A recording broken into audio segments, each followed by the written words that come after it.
Hello दोस्तों, आप सभी का स्वागत है मेरे YouTube channel Lucent knowledge by Rohit में। दोस्तों, मैं हूं आज आपके साथ रोहित कुमार शाह। आज हम बात करते हैं भारत की प्रमुख जलवायु के बारे में। दोस्तों, यह सभी प्रश्न परीक्षा की दृष्टि से बहुत ही इंपॉर्टेंट है।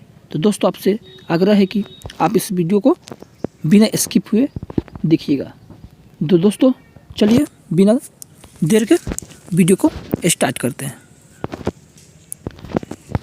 दोस्तों, हम लोग के बीच पहला प्रश्न है या पॉइंट है, भारत की जलवायु किस प्रकार की है?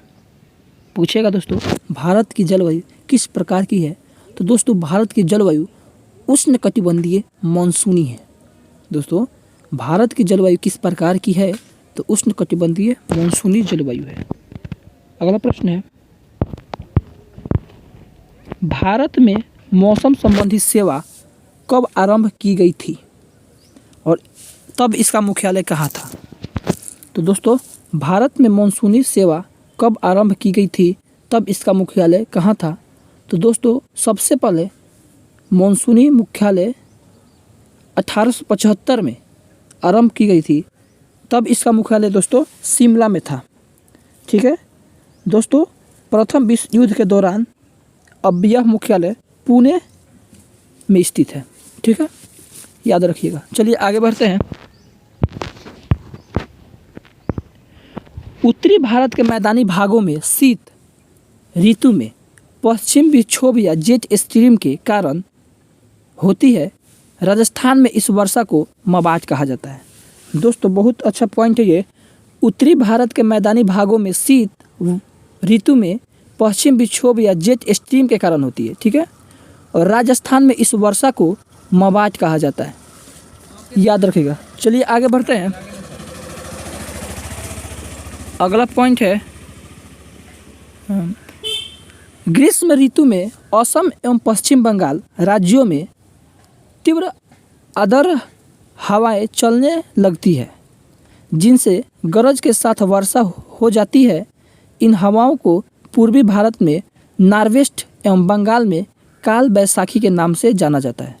बहुत ही इम्पोर्टेंट पॉइंट है दोस्तों।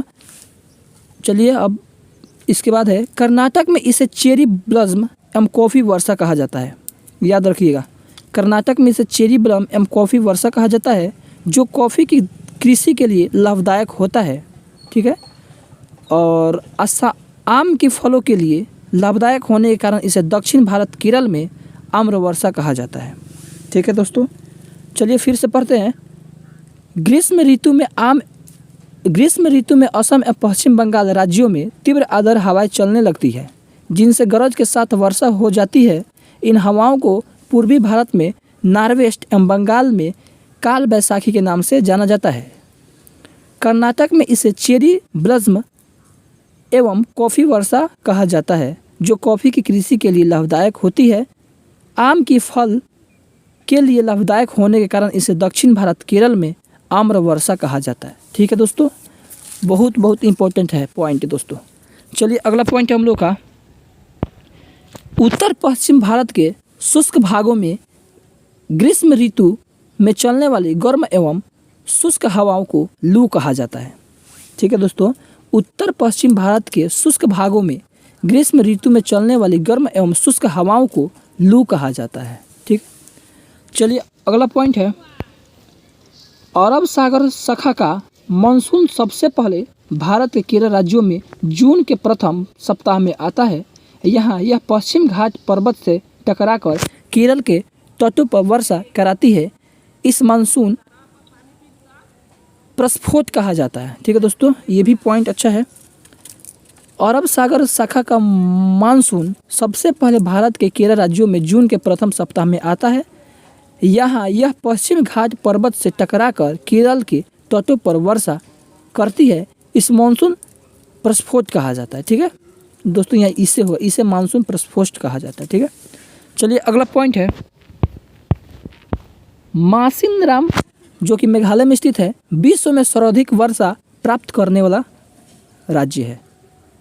दोस्तों, मासिनराम मेघालय में स्थित विश्व में सर्वाधिक वर्षा प्राप्त करने वाला स्थान है, जो लगभग 1141 सेंटीमीटर नापा गया है। ठीक है, चलिए आगे बढ़ते हैं। शरद ऋतु को मानसूनी प्रत्यावर्तन का काल कहा जाता है। दोस्तों याद रखिएगा, शरद ऋतु को मानसून प्रत्यावर्तन का काल कहा जाता है। ठीक है, चलिए आगे बढ़ते हैं। प्रत्यावर्ती मानसून या मानसून निवर्तन से सबसे अधिक वर्षा तमिलनाडु में होती है। दोस्तों बहुत इंपॉर्टेंट पॉइंट, प्रत्यावर्ती मानसून या मानसून निवर्तन से सबसे अधिक वर्षा तमिलनाडु में होती है। ठीक है, अगला पॉइंट है, एल नीलो एक जटिल मौसम तंत्र है। दोस्तों एल नीलो एक जटिल मौसम तंत्र है जो हर 5 या 10 साल बाद प्रकट होता है। ठीक है, इसके कारण संसार के विभिन्न भागों में सूखा, बाढ़ और मौसम की चरम अवस्थाएं होती है। दोस्तों आप इसे भी याद रखिएगा, बहुत अच्छा पॉइंट है।